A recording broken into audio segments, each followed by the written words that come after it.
मैं Indian forest service के 2022 batch के सभी प्रशिक्षु अधिकारियों को बहुत बहुत बधाई देती हूँ। मुझे बताया गया है कि इस बैच में 10 महिला अधिकारी हैं। आप सभी महिला अधिकारियों को मैं विशेष बधाई देती हूँ, क्योंकि आप समाज के प्रगतिशील बदलाव की प्रतीक है। मैं आशा करती हूँ कि आने वाले समय में महिला अधिकारियों की संख्या और भी बढ़ेगा। देवियों और स्वजनों, नेशनल फॉरेस्ट एकेडमी की पर्यावरण के क्षेत्र में अत्यंत महत्वपूर्ण भूमिका रही है। पर्यावरण एवं जंगलों की महत्ता के बारे में पिछले सप्ताह उच्चतम न्यायालय ने एक महत्वपूर्ण बात कही है, and I quote, human beings indulge themselves in self selective amnesia when it comes to fathom the significance of forest. It's the spirit of the forest that moves the earth. Unquote.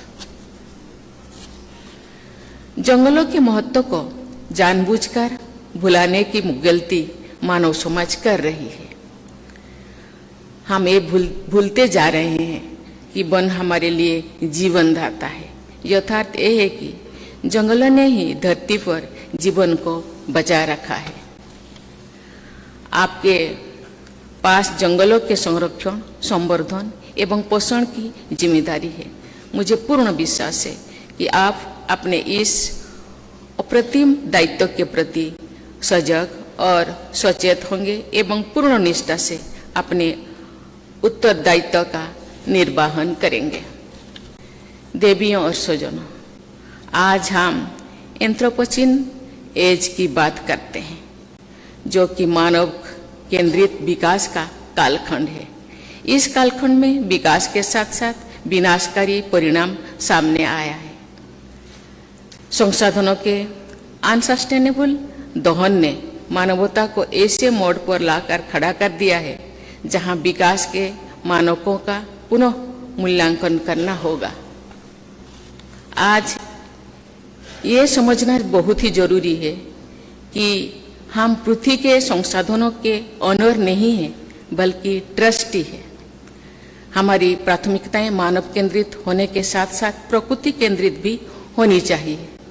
वस्तुतः प्रकृति केंद्रित होकर ही हम सही अर्थों में मानव केंद्रित हो सकेंगे।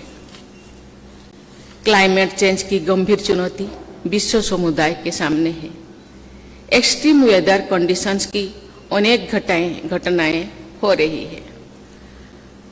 अभी हाल ही में उच्चतम न्यायालय ने जलवायु परिवर्तन के प्रतिकूल प्रभावों से मुक्त होने का अधिकार को संविधान के अनुच्छेद 14 और 21 के तहत मौलिक अधिकार का दर्जा दिया है। प्रिय अधिकारियों, आज ये सर्वविदित है कि पृथ्वी की जैव विविधता एवं प्राकृतिक सुंदरता का संरक्षण अत्यंत महत्वपूर्ण कार्य है, जिसे हमें अतिशीघ्र करना है। वन एवं वन्य जीवों के संरक्षण और संवर्धन के जरिए मानव जीवन को संकट से बचाया जा सकता है।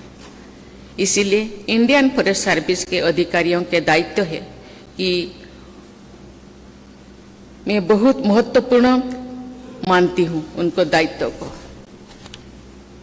आपकी सेवा के श्री पी श्रीनिवास जी, श्री संजय कुमार सिंह जी, श्री एस मणिकंदन जी जैसे अधिकारियों ने लाइन ऑफ ड्यूटी में अपने प्राण निछावर कर दिए, और भी ऐसे बहुत से अधिकारी आपकी सेवा ने देश को दिए हैं, जिन्होंने पर्यावरण के लिए अतुलनीय कार्य किए हैं।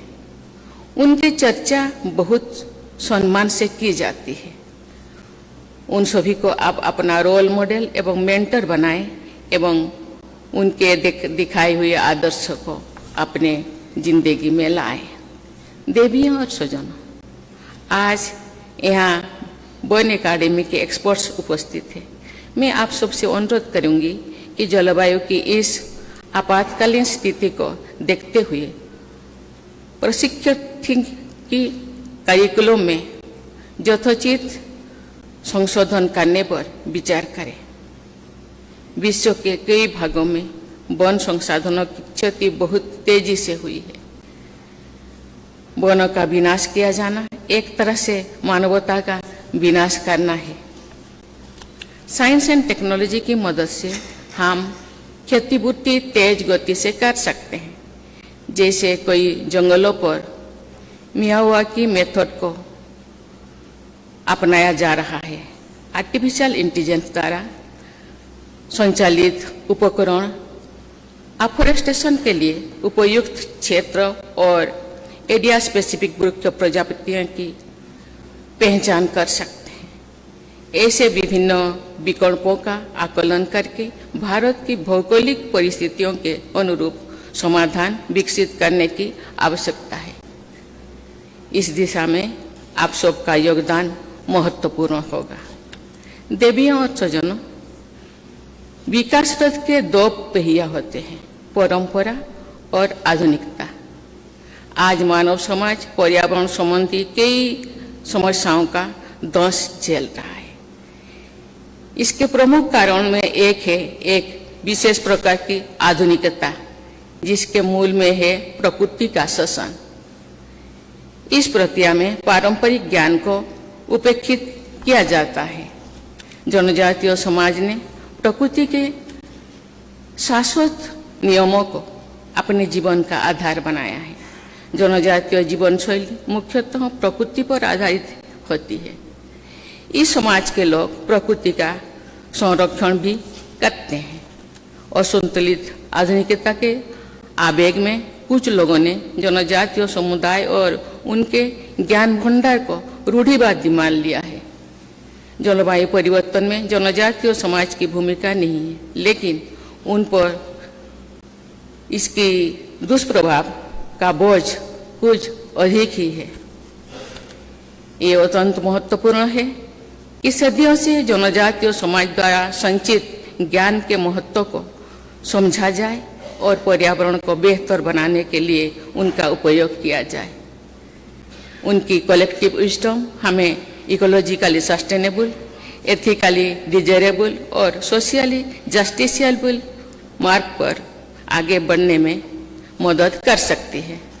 इसलिए अनेक भ्रामक धारणाएं को अनलर्न करके जनजातीय समाज की संतुलित जीवन शैली के आदर्शों में रीलर्न करना होगा। हमें क्लाइमेट जस्टिस की भावना के साथ आगे बढ़ना होगा।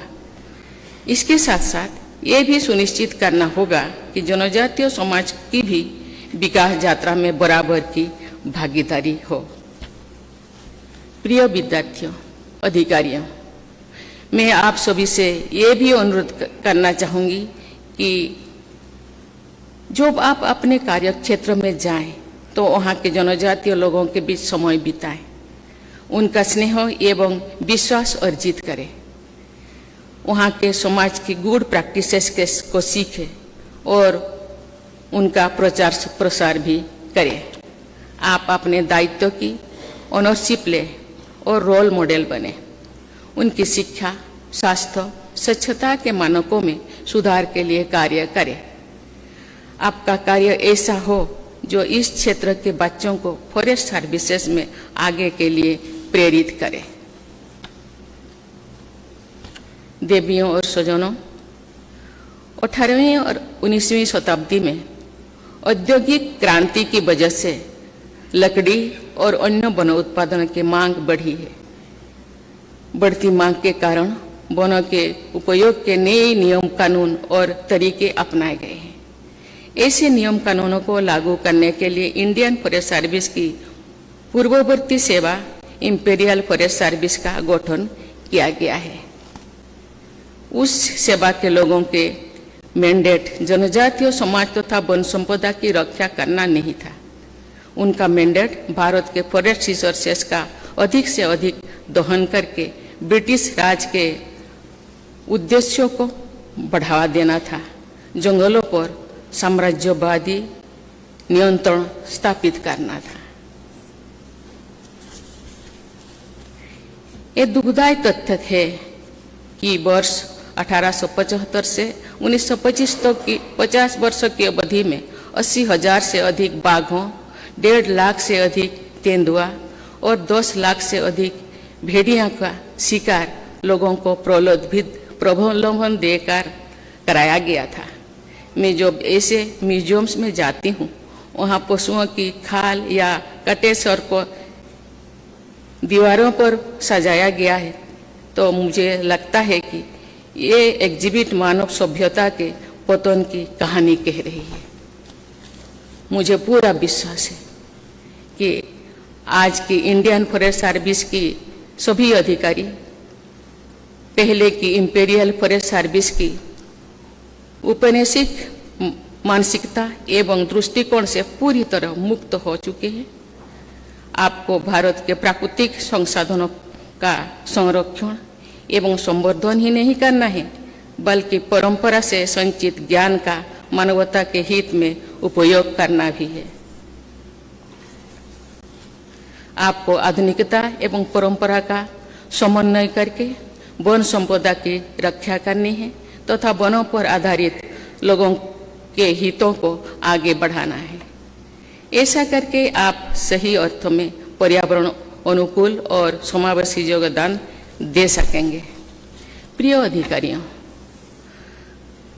आप सभी एक कठिन परीक्षा को उत्तीर्ण करके यहाँ तक पहुँचे हैं। आपकी योग्यता सराहनीय है, लेकिन आपको ये याद रखना है कि आपकी असली परीक्षा अब शुरू होगी।